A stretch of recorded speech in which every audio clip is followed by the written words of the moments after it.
Hey guys, so today I'm about to show you how I use this Makeup Forever contour palette. It is this new Pro Sculpting palette. I have it in the shade 20, which is the lightest. And it's a cream contour and highlight and blush palette that kind of has everything that you need. And I've really fallen in love with it. I'm also going to demo my new little Beauty Blender blusher is what it is called. But these, I wish that they just wouldn't put a name on them. They just need to sell them by sizes and colors and whatever, and you can just kind of go for it and use them for whatever. But this is the best little tool for contouring. And the big one, the original one, works fine too. But this one is just so perfect for contouring. The micro ones, the really tiny ones, for me are almost too tiny for contour. When I use a beauty blender for anything other than foundation, I don't like to wet it. For foundation, it's a must. You have to wet it. Run under the sink in cold water, squeeze it out in a towel to where there's no water coming out when you squeeze it. And that's how I use it with foundation. But if I'm gonna use it with anything else, whether it's blush, highlight, concealer, anything, I don't like to wet it, you know? So this one is just the perfect size, very soft, even without it being dampened. These I think are good little guys. I think I'm gonna get one more of these actually too to keep for my concealer under my eyes because it's actually a better size for that than the large one. So with contouring, it can get really daunting. There's so many tutorials, there's so many kind of scary things. It makes it look very intense, and it can really just become a part of your everyday makeup routine, as I've said so many times. So all I've done is I've used my Josie Maran Vibrancy foundation. I'm actually really into it, and I can see myself purchasing the full size. It's really good. It has a ton of coverage. And then I used my Chanel Bronze Universal, which is like a cream bronzer kind of type thing. They call it like a makeup base. And what I did today, I did it totally different than what I normally do. Nothing fancy. I just did my foundation under a concealer. And then I took this and I just kind of put it everywhere. You know, it just kind of, I focused it kind of here and there. But I just really kind of warmed up my whole face with it. It's very sheer, it's very pretty. So this stuff is really nice. I'm definitely going to repurchase it.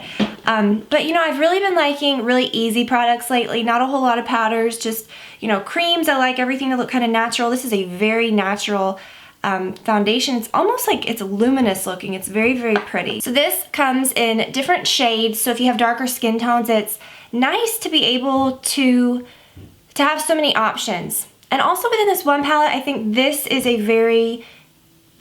good one that I think would work for a lot of different skin tones, even if you're much darker than I am. So the first shade is a highlight shade that has no shimmer. This is your contour shade. This is a shade with some shimmer in it, which I really love. And then you have this shade, which is a blush / lip. I've kind of done different things with it. I'm going to show you how I use it for blush. And you can really use this one tool for pretty much everything. So I'm going to take this first color, and it's the shade without the shimmer, and that's what you kind of want to use first. It's really in the exact order you would use it, which I just now noticed. Okay, so this is not super white. It's not super in your face. It's nice. So don't feel like you got to get this so thin down your nose because you're going to also put your contour on after. So you can use the thin part to do that, and then you can use the fat part to blend it out. If you really wanted to lighten up this area, you could take a little bit of it. I like to not overlap it in this under eye area, kind of where that line is. Put it kind of like right below the line, and it kind of blurs the look of like being able to see that line. Do you know what I mean? The way my eyes are shaped, it's so hard sometimes. Even like I always put my concealer kind of everywhere, and it still shows up. Got a big hair. So I kind of like to put that a little bit right along there. You can put a little in your Cupid's bow area. It's not like a huge deal. Okay, and so then you take this again. I don't know, it just kind of all gets mixed up. It's not a big deal. So then you take this again, get a little bit of the contour, and put it right down your nose. Kind of just doing it straight right here and then kind of dipping it in right there. You take the end of it and blend it out.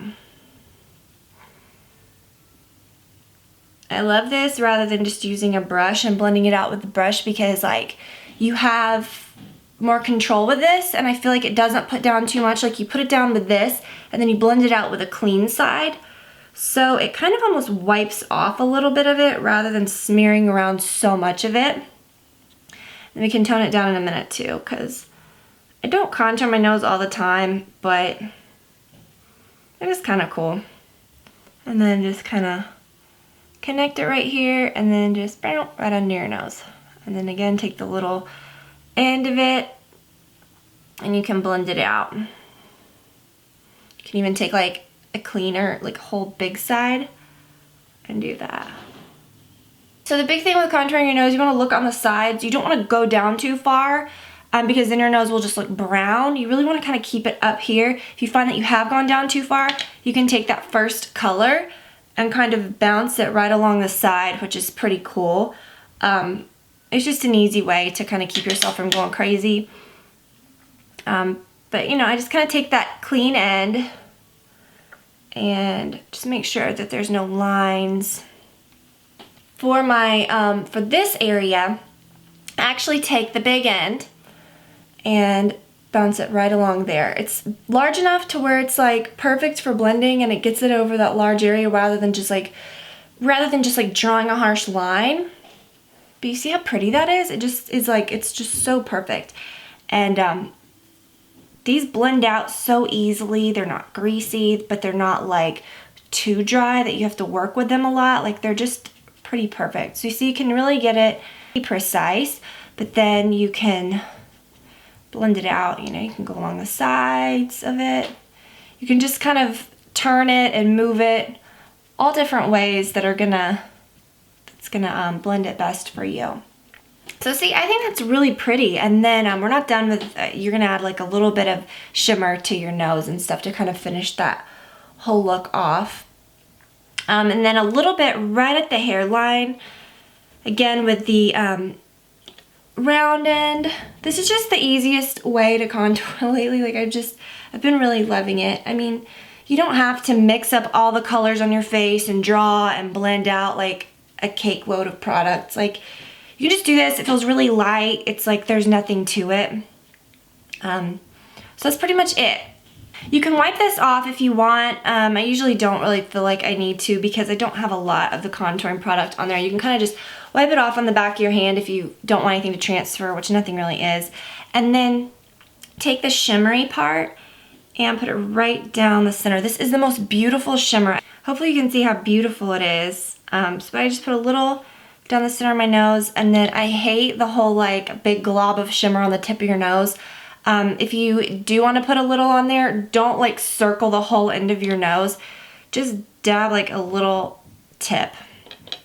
And then blend it out, like kind of bounce the end of it. Like don't leave it just kind of like, meh. Makes sense, right? Okay. And then right along the tops of your cheeks, you can kind of take your fingertips, or you can even use the Beauty Blender, but I've just been taking my fingertips and doing this. It's a very subtle, beautiful shimmer.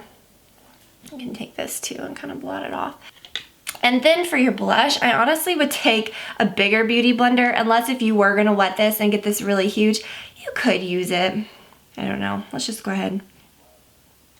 So I got it right in this pretty color, bounced a little off on the back of my hand. And then you smile and just kind of put it right there. Isn't this so pretty? It's such a pretty color. And again, you can kind of take the sides of it and blend it out a little if you have to.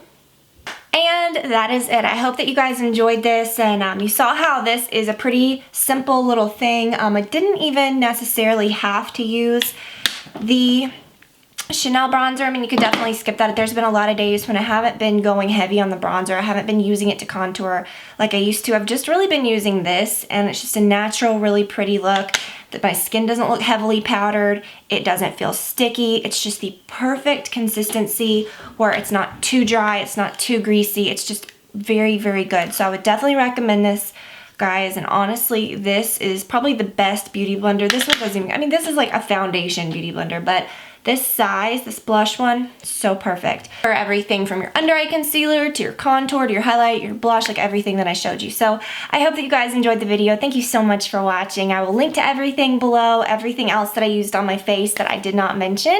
And I will talk to you guys very, very soon. Have an awesome week, y'all. Bye.